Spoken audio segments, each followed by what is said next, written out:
इसीलिए अभी जितना भी समय है, महीना भर है, उससे कम है, जो भी है, अपने आप को पूरा झोंक दो, अपने आप को पूरा आग के अंदर जैसे तपती ना, उस तरह से तपाना शुरू कर दो। अगर आप तपाना अभी से नहीं करो, बिकॉज होता क्या ना भैया, लास्ट एक महीने के अंदर ही बच्चे बहुत अच्छा खासा फोड़ जाते हैं, बहुत अच्छा खासा फाड़ जाते हैं।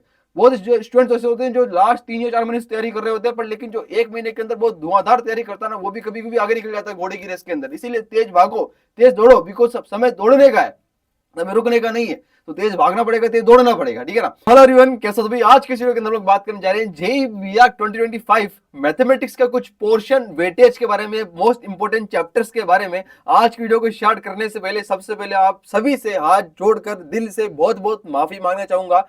इतने दिन से भैया कहाँ थे, एग्जाम पास में आ रहे हैं, वीडियोस नहीं आ रही, लाइव सेशन बंद कर रखे थे, कहां पर चले गए थे, उसके लिए बहुत बहुत माफी चाहूंगा। आप लोगों के लिए एक छोटा सा सरप्राइज की तैयारी कर रहा था, उसमें बिजी था, बहुत जल्दी आपको देखने को मिलने वाला है। अभी मैं रिवील नहीं करूंगा, एक्चुअली मैं जहां पर सरप्राइज की जगह पर ही खड़ा हूं, राइट। तो एक्चुअली सरप्राइज रेडी हो चुका है, मेरे सामने मुझे दिख भी रहा है, पर लेकिन मैं उसको बताऊंगा थोड़े दिन में, आपको 3 या 4 दिन में बता दूंगा, ठीक है, कोई दिक्कत नहीं है। बाकी यार उसी में थोड़ा बिजी था, कोई दिक्कत नहीं है। आपके पास regular daily live session, daily आपके पास वीडियोस आ रही होगी, आने वाली है, ठीक है, मतलब टेंशन मत लो, ठीक है ना। अब आपको हर एक कंटेंट मिल जाएगा। आपसे एक छोटी सी रिक्वेस्ट करूंगा, आपको जो भी अब टॉपिक के ऊपर चाहिए ना वीडियो पे, नीचे कमेंट सेक्शन में कमेंट कर देना। वैसे तो मुझे पता है किस किस टॉपिक की वीडियो लानी है, पर तो भी आप कमेंट कर देना, आपकी जो जो राय है, जो भी चीजें, प्लीज बताना। बाकी प्लीज यार माफ कर देना, ठीक है ना। आपका छोटा बड़ा भाई समझ के, भैया समझ के माफ कर देना। माफी चाहूंगा दिल से, इतने दिन के लिए एब्सेंट रहने के लिए माफी चाहूंगा। मैं खुद आपको बोलता हूँ कि अच्छे से रेगुलर पढ़ाई करो, मैं खुद रेगुलर वीडियो नहीं डाल रहा था, ठीक है। तो ये छोटी सी मुझसे गलती हुई है, राइट। पर लेकिन क्या करें यार, चीजों में इतना ज्यादा सब कुछ डिस्टर्ब हो गया माइंड, इसलिए थोड़ा सा डिले हो गई चीजें, राइट। तो शायद स्टार्ट करते हैं।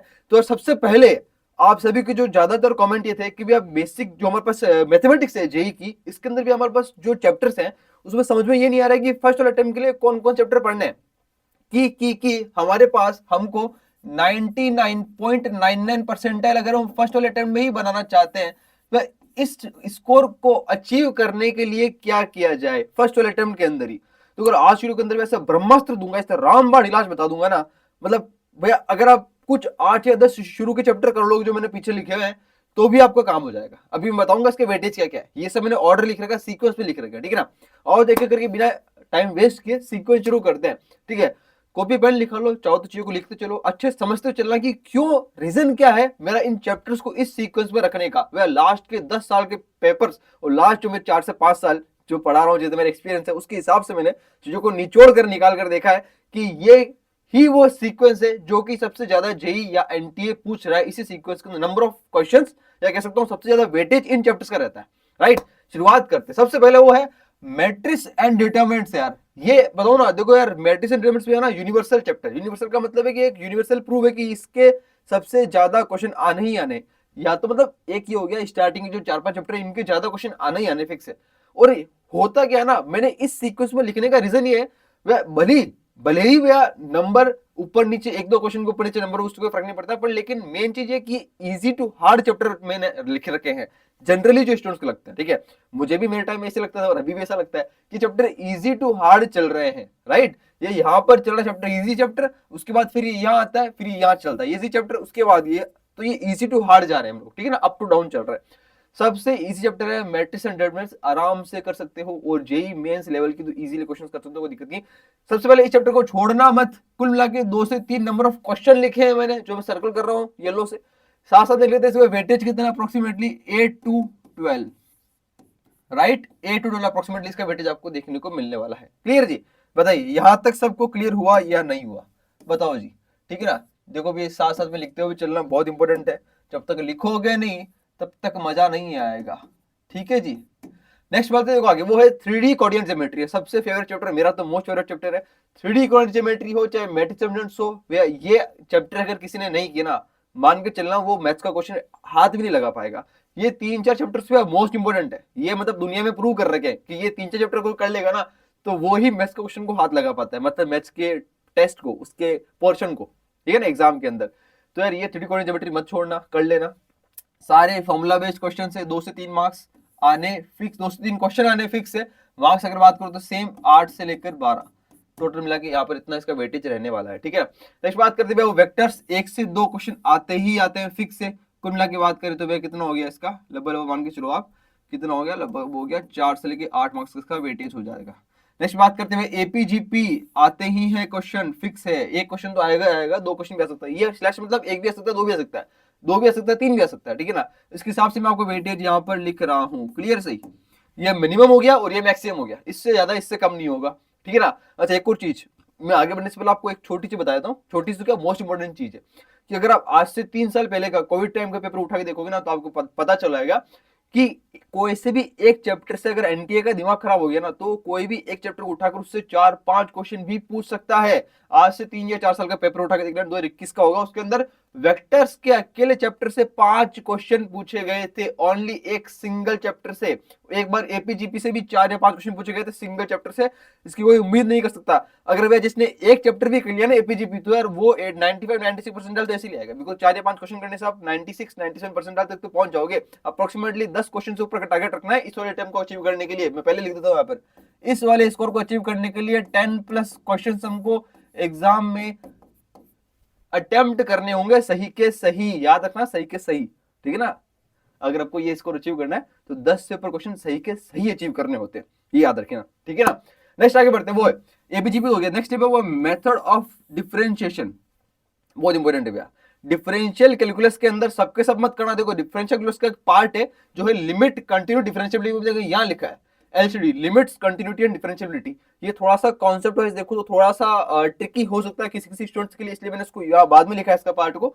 मैंने मेथड ऑफ डिफरेंशिएशन जो आपका क्लास 12th का जो आप सिंगल डिफरेंशिएशन करते हो राइट, जिसके अंदर पैरामेट्रिक फॉर्म भी आई थी, अलग अलग टाइप्स ऑफ क्वेश्चंस है, वो आप जरूर कर लेना। उसके अलावा एप्लीकेशन ऑफ डेरिवेटिव के अंदर मैक्सिमा मिनिमा और मोनोटोनिसिटी इंक्रीजिंग डिक्रीजिंग ये आप कर सकते हो। उसके अलावा टेंजेंट नॉर्मल सिलेबस में नहीं है तो टेंजेंट नॉर्मल वाले क्वेश्चन मत करना इसके अंदर ना, जो नया वाला सिलेबस है उसमें टेंजेंट नॉर्मल नहीं है, लास्ट ईयर भी नहीं था अभी भी नहीं है, ठीक है ना। तो वो वाले क्वेश्चन नहीं करने, ये 2 टॉपिक आपको करने, इन दोनों से मिलाकर आपको 2 से 3 क्वेश्चन देखने को एग्जाम में मिल सकते हैं राइट। मतलब वेटेज में कितना हो जाएगा, वो हो जाएगा कितना 8 से 12 मार्क्स, क्लियर जी। एक क्वेश्चन तो मान के चलो आता है फिक्स है। नेक्स्ट चलते वो है स्टैटिस्टिक्स, और हमारे पास है ट्रिग्नोमेट्री प्लस बेसिक मैथमेटिक्स, लिखा है देखो बेसिक मैथमेटिक्स। देखो फिक्स ऐसा है कि या तो स्टैटिस्टिक्स से क्वेश्चन आ जाएगा, अगर नहीं आया तो ट्रिग्नोमेट्री से क्वेश्चन देखने को मिलेगा, और अगर ट्रिग्नोमेट्री से क्वेश्चन नहीं आया तो स्टैटिस्टिक्स से देखने को मिलेगा। तो एनटीए का लास्ट 2-3 सालों से ऐसे खेल रहा है, या तो स्टैटिस्टिक्स से क्वेश्चन देता है, या फिर स्टैटिस्टिक्स से देता ही नहीं, या फिर ट्रिग्नोमेट्री का एक क्वेश्चन डाल देता है। अभी अगर कुछ देखा जाए तो लास्ट 2-3 सालों से ट्रिग्नोमेट्री का क्वेश्चन जरूर आ रहा है, स्टैटिस्टिक्स का आया नहीं आया कोई फर्क नहीं पड़ रहा, पर ट्रिग्नोमेट्री का जरूर क्वेश्चन आ रहा है, ठीक है। पर लेकिन वे चैप्टर छोटे छोटे ही कर लेना। ट्रिग्नोमेट्री के साथ में एक छोटा सा टॉपिक है, छोटा सा तो नहीं है, टॉपिक थोड़ा बड़ा है, इसका नाम है बेसिक मैथमेटिक्स। इस बेसिक मैथमेटिक्स के अंदर बहुत सारे चैप्टर आ जाते हैं भैया, इसके अंदर लॉगरिथम भी आ गया, इसके अंदर ट्रिग्नोमेट्री की जो कुछ कुछ आइडेंटिटीज है वो भी आ जाती है, ठीक है ना। ट्रिग्नोमेट्री की इक्वेशन भी आ जाती है, ग्राफ भी आ जाती है, तो ये सब बेसिक मैथमेटिक्स का पार्ट हो जाता है, ठीक है ना। वो मैंने यहाँ लिख रखा है, एक क्वेश्चन यहां से बनता जो कि कॉन्सेप्ट बाकी चैप्टर्स के अंदर मिक्स होकर आता है, इसलिए मैंने उसको अलग से लिखा नहीं है, क्लियर है। मिलाकर मैं एक लिख रहा हूं क्वेश्चन, मिनिमम मान के चलना इसका एक क्वेश्चन कितना 4 मार्क्स। अगर भैया ट्रिग्नोमेट्री बेसिक मैथमेटिक्स नहीं कर सको, एटलीस्ट ट्रिग्नोमेट्री की जो फॉर्मूले है ना, जो एनसीईआरटी फॉर्मूले, वो तो देख ही लेना, उसके ऊपर क्वेश्चन भी आ जाए तो हमारा काम बन जाएगा। उसके अलावा उससे पहले स्टैटिस्टिक्स चैप्टर कर लेना, ज्यादा से ज्यादा 6 या 7 घंटे बैठना पड़ेगा, लगातार 6 घंटे बैठोगे, 6 घंटे में एक स्टैटिस्टिक्स पूरा चैप्टर कंप्लीट कर देते हो, ओनली 6 घंटे मात्र, ठीक है ना। राइट, क्लियर है यहाँ तक कंप्लीट। नेक्स्ट आते हैं वो हमारे पास है प्रोबेबिलिटी।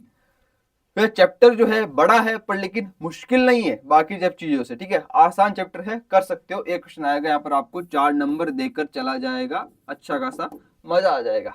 आगे बढ़ते हैं, वो है 10 नंबर, वो है इंटीग्रल कैलकुलस। इंटीग्रल कैलकुलस ऐसा चैप्टर है यार जहां से क्वेश्चन आ रहा तो भैया फिक्स है, पर लेकिन यार सबके नाम सुनते ही जो है ना सबको धक्का लगता है, बिजली से कड़क जाती है शरीर के अंदर, भैया इंटीग्रेशन कैसे करेंगे, इंटीग्रेशन बहुत बड़ा चैप्टर है, बहुत वास्ट चैप्टर है, पर लेकिन यार कुछ कुछ ऐसी चीजें हैं, कुछ कुछ ऐसे फॉर्म है जो कि डायरेक्टली जेई में इसके अंदर पूछी जाती है। अगर आप वो सबको फॉर्म पता है ना, आपको सबको इक्वेशंस पता है ना, तो आप इंटीग्रेशन को क्वेश्चन कैसे भी करके अटेम्प्ट कर लोगे, ठीक है। आपको बस वो फॉर्म पता होनी जरूरी है कि वो कौन सा फॉर्म है, वो कुछ 8 या 10 मेन इंपॉर्टेंट फॉर्म है, राइट। वो अगर आप चाहो तो अपन इसके ऊपर एक नया लेक्चर ले लेंगे, लाइव सेशन। आप प्लीज नीचे कमेंट सेक्शन में कमेंट करें इंटीग्रेशन के ऊपर, ठीक है ना। मैं आपको अलग अलग फॉर्म बता दूंगा जो डायरेक्ट एग्जाम पूछी जाती है, ठीक है। तो इंटीग्रल कैलकुलस बात कर लेते हैं, यहाँ पर आ जाता है। इसके अंदर भैया पहले क्या इनडिफाइनेट आ गया, एक आ गया डिफाइनेट आ गया, इन दोनों से मिलाकर आपको 2 से 3 क्वेश्चन पूछने के चांसेस रह सकते हैं। मैं 2 क्वेश्चन ही बोलूंगा, पर तो भी एक चांस के लिए बाई चांस 3 आ जाए तो आ जाए, बाकी 2 क्वेश्चन आते हैं, एक डिफाइनेट एक इंडिफाइनेट, या मे भी 2 डिफाइनेट या फिर मे भी 2 इंडिफाइनेट, कुछ भी हो सकता है। नेक्स्ट बात करते वो है ऊपर वाले दो का हो जाता है, कितना हो जाता है हमारे पास 8 से 12 मार्क्स का ये वेटेज हो गया। नेक्स्ट बार डिफरेंशियल इक्वेशन, मोस्ट इंपॉर्टेंट एक क्वेश्चन तो आता है, इजी क्वेश्चन आएगा। और डिफरेंशियल इक्वेशन के अंदर जो क्वेश्चन आता है वो आता है लीनियर डिफरेंशियल इक्वेशन से क्वेश्चन आता है, मोस्ट इंपॉर्टेंट, ठीक है ना, यहाँ पर ध्यान रखेंगे। Next is application of integral, मतलब क्या है, एरिया बाउंडेड बाय कर्व, वो वाला है ना, तो उसके अंदर से भी एक क्वेश्चन आने के चांस हो सकता है, ये आ भी सकता है नहीं भी आ सकता है, ए वाई वाला। नेक्स्ट है स्ट्रेट लाइन प्लस सर्कल्स, भैया चैप्टर थोड़े से बड़े बड़े चैप्टर से, कॉन्सेप्ट के नाम पर काफी छोटी छोटी चीजें काफी सारी है, ठीक है ना, तो यहाँ पर इसका वेटेज के अप्रोक्सीमेटली इतना वेटेज इसका रह सकता है, 1 से 2 क्वेश्चन। नेक्स्ट में वो है कॉनिक सेक्शंस के 3 हमारे पास 3 बंदर है, गांधी जी के 3 बंदर, तो कॉनिक सेक्शन के 3 बंदर है, पैराबोला, हाइपरबोला, इलिप्स। तो यार तीनों को लेकर चलते हैं, तो यहाँ पर 1 से 2 क्वेश्चन तीनों को मिलाकर देख के मिल सकते हैं, मतलब हो सकता है पैराबोला से आए तो हाइपरबोला, इलिप्स ना आए तो कुछ भी हो सकता है।